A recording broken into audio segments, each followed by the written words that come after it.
Hello दोस्तों, नमस्ते, राम राम। मैं हूं अमित चौधरी। स्वागत है आपका अपने YouTube channel Amit sir GK में। तो आज हम, जैसा कि मैं करवाता हूं सैटरडे संडे प्रैक्टिस सेट करवाता हूं प्रॉपर तरीके से। आपके चाहे 10 मिनट हो 15 मिनट हो, उसमें 30 या 32 30 35 क्वेश्चन करवाता हूं। ठीक है, इसमें मोस्ट इंपोर्टेंट क्वेश्चन होते हैं, करंट से रिलेटेड क्वेश्चन होते हैं मेरे प्रैक्टिस सेट में।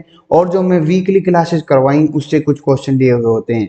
ठीक है, जो कि सभी महत्वपूर्ण होते हैं। ठीक है, जैसे कि मैं करवाता आ रहा हूं अपने बैच में, बिल्कुल फ्री क्लासेस चल रही हैं, फ्री पीडीएफ चल रही हैं। ऑन टेलीग्राम पर फ्री पीडीएफ पीपीटी ले लिया करो। ठीक है, उनको लगा करो। ठीक है, प्रैक्टिस सेट को अभी मैं थोड़ी देर बाद डाल दूंगा इसको। ठीक है, आप लगा लेना। ठीक है, ऑन टेलीग्राम पर जाओ और मैं लिंक दे दूंगा आपको, सीधा टेलीग्राम पर आप पहुंच जाओगे। ठीक है, और लिंक मैं दे दूंगा आपको कि पिछले प्रैक्टिस सेटों का। ठीक है, इसमें कोई दिक्कत नहीं है आपको। कि मैं यही चाहता हूं कि आप प्रैक्टिस सेट भी लगाएं। और जैसे ही मैं अपनी बैच को लेकर चल रहा हूं, और अब 10th क्लास चल रही है आपके सामने। ठीक है, सबसे मोस्ट इंपोर्टेंट है, अंतिम छोर पर आ चुके हैं हम। 10th क्लास चल रही है और अंतिम चैप्टरों पे चल रहे हैं। इसके बाद आपके सामने नेक्स्ट वीक में कुछ बड़ा धमाका करने वाला हूं, जो कि बहुत ही बढ़िया होगा आपके लिए। ठीक है, पेपर को लेकर के। ठीक है, तो शुरू करते हैं आज का प्रैक्टिस सेट। आपकी फर्स्ट स्लाइड आपके सामने चलेगी। फर्स्ट क्वेश्चन आपके सामने है। ठीक है, तो इसमें एक मिनट में पेन ले लेता हूं। हाँ,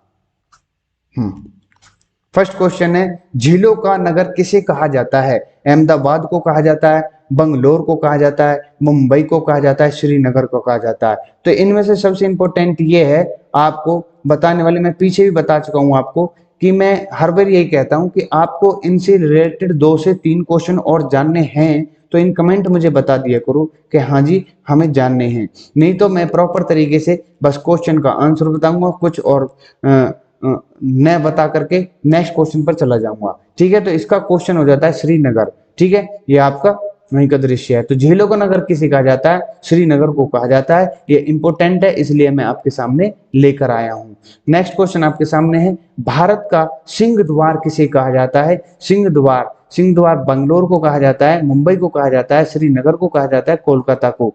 इसमें डी प्रॉपर तरीके से मैंने कई सर्च मारा है, तो इस समय तो कोलकाता है, लेकिन राजस्थान का एक सिंह द्वार है, वो कहां पर है इन सर्च कर लेना। ठीक है, थोड़ा कंफ्यूज होने वाली बात है, पर लेकिन इसको देख लेना आप। ठीक है, भारत का सिंह द्वार कहां पर है? वो कोलकाता में। सिंह द्वार।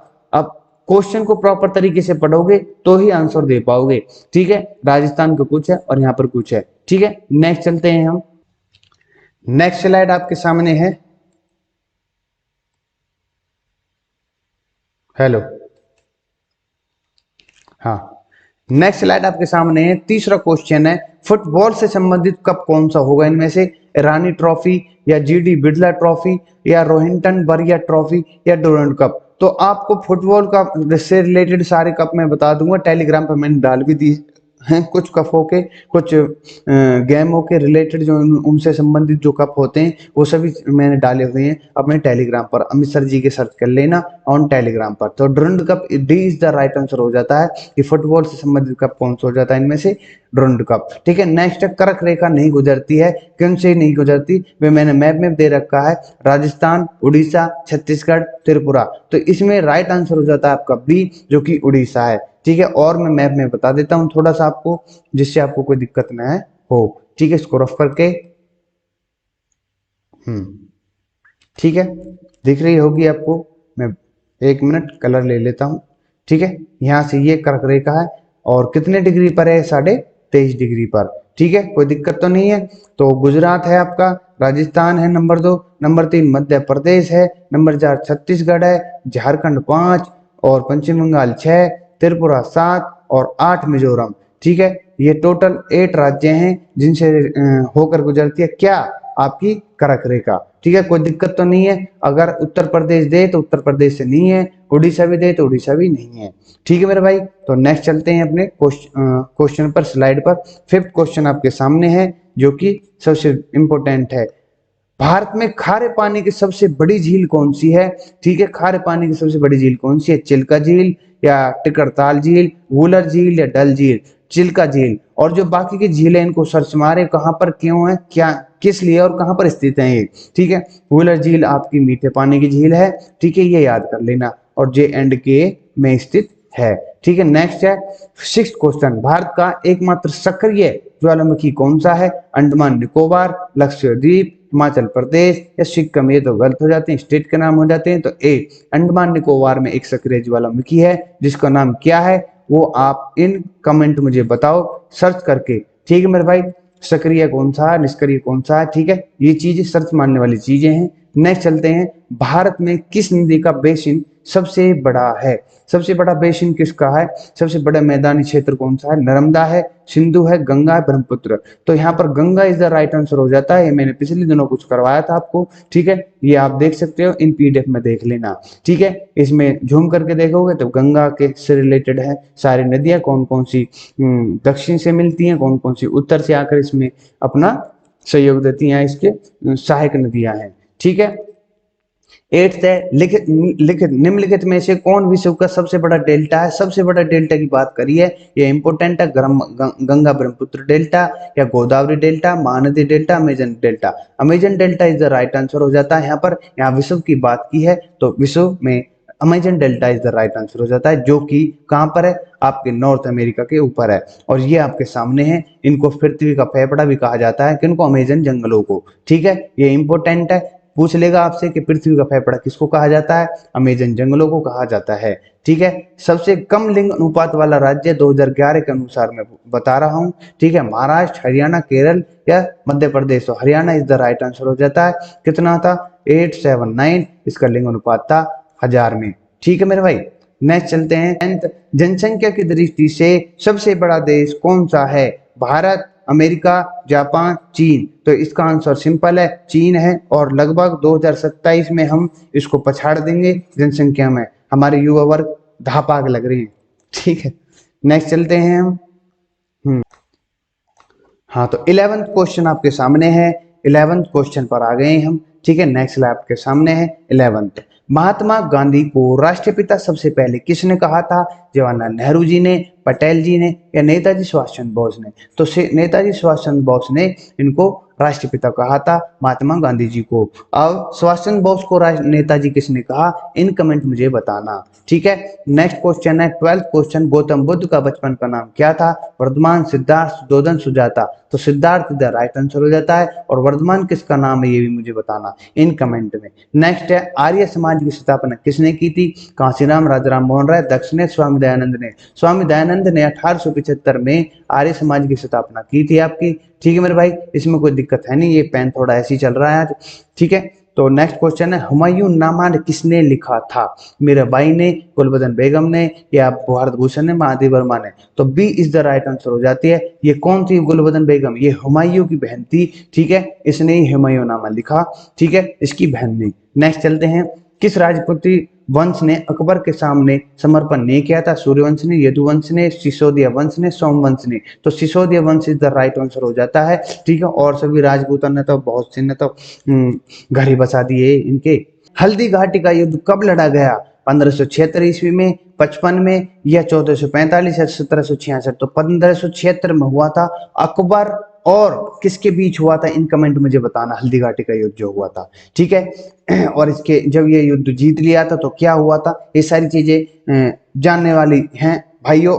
आप जाकर हल्दी घाटी सर्च करोगे किस किस के बीच हुआ था, क्या क्या काम किए थे इसने, इसके जीतने के बाद क्या हुआ था, ये सारी चीजें रिसर्च करने वाली बात है, ठीक है। अगर आप बोलोगे तो मैं बता दिया करूंगा हर क्वेश्चन के बाद, पर आप बोल ही नहीं रहे। इन कमेंट में एक भी कमेंट ऐसी नहीं आती कि हाँ सर यहाँ से ये चीजें समझ में नहीं आ रही, क्या इतने होशियार हो सब चीज बता रहे हो।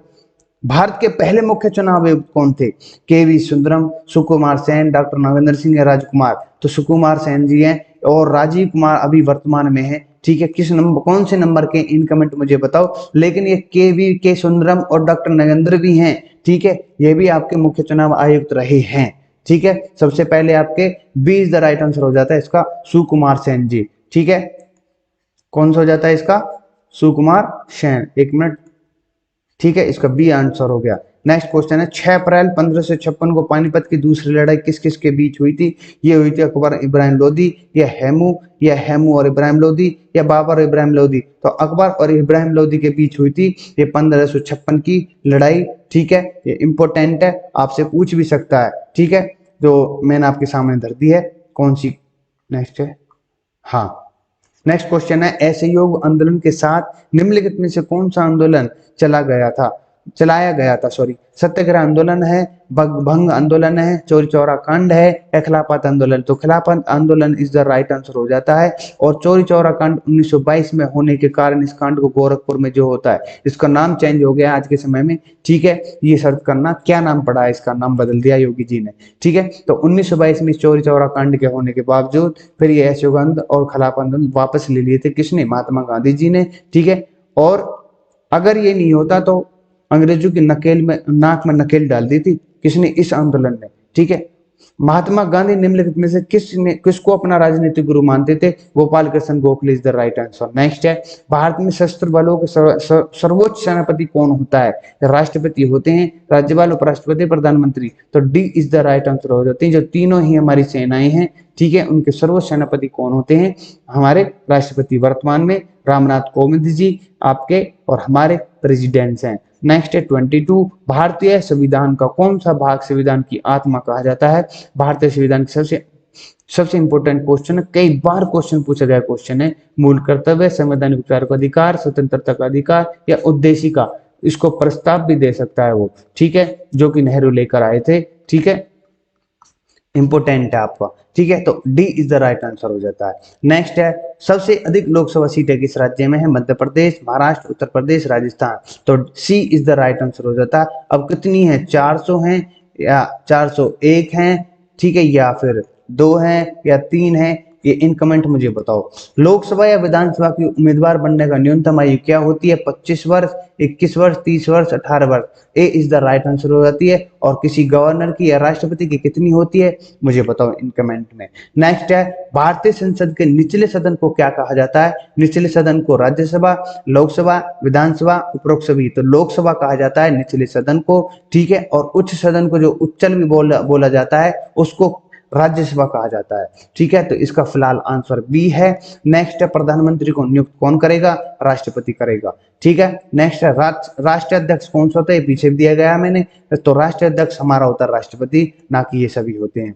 भारतीय संविधान में मौलिक अधिकार का वर्णन किस भाग में किया गया है, तीसरे, पांचवे या छठे, ये गलत है, ठीक है। तो तीसरे भाग में दिया गया है मौलिक अधिकार। और कितने मौलिक अधिकार है, टोटल 24 है, 24 मौलिक अधिकार है हमारे, ठीक है। नेक्स्ट है, संविधान का कौन सा अनुच्छेद समानता के अधिकार की बात कर रहा है, यहाँ पर समानता की, ठीक है, इंपोर्टेंट है। और मैंने पहले भी बोला है कि केयरफुली रीड द क्वेश्चन, ठीक है। समानता का अधिकार आपका 14 से 18 है, आर्टिकल 14 to 18 है, ठीक है। ये 1920 फ्रीडम में, मतलब स्वतंत्रता का है। और अनुच्छेद 23 और 24 ये 2 शोषण है, ठीक है। और अनुच्छेद 25 से 28 जो है ये आपका धार्मिक है, ठीक है, धर्म से रिलेटेड है। नेक्स्ट है, शोषण के विरुद्ध अधिकार, ये मैंने अभी बताया। तो 23 24 इज द राइट आंसर हो जाता है, ठीक है। इसी के साथ हाँ, इसी के साथ मेरी क्लास यहीं पर समाप्त होती है। और आशा करता हूँ जिस प्रकार से मैं अपनी बैच में करवा रहा हूँ, अपनी क्लास को पहले क्लास करवाता हूँ, उसके साथ विद क्वेश्चन 20 से 25 क्वेश्चन करवा रहा हूँ अब तो मैं, ठीक है, जो कि अंतिम छोर पर पहुंच चुकी है मेरी ये बैच, मेरा कोर्स जी के एग्जाम अमृतसर के संग जो कोर्स चल रहा है 18 अप्रैल से, उसमें विद क्वेश्चन के साथ मैंने हर क्लास करवाई है, ठीक है। और इसी प्रकार से लगे रहेंगे। मैंने बोला है नेक्स्ट वीक अगर बैच खत्म हो जाता है तो उसको मैं काफी अच्छा धमाका देने वाला हूँ आपको, जो कि फ्री सेवा है, ठीक है। तो इसी के साथ विदा लूंगा। नमस्ते, राम राम, जय हिंद, जय भारत। लाइक शेयर सब्सक्राइब कर दो और सभी भाइयों को बता दो कि फ्री चल रहा है सब कुछ, ठीक है, ऑन यूट्यूब पर।